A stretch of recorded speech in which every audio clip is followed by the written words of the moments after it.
Inaabangan na ang palabas ngayon ni Andrea Brillantes sa panibagong yugto ng FPJ's Batang Quiapo. Marami na nga ang nagtatanong kung ano magiging papel ng dalaga dito sa serye. Base sa mga kumakalat na video sa social media, makikita nga po ang behind the scenes sa kanyang paglabas sa Batang Quiapo. Ginanap ang eksenang ito sa Divisoria. Makikita dito sa video na nakipaghabulan si Andrea sa ilang mga kalalakihan.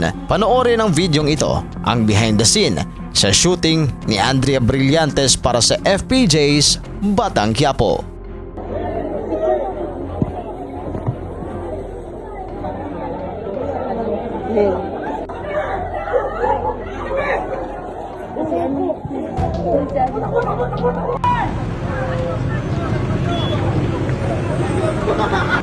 Andrea!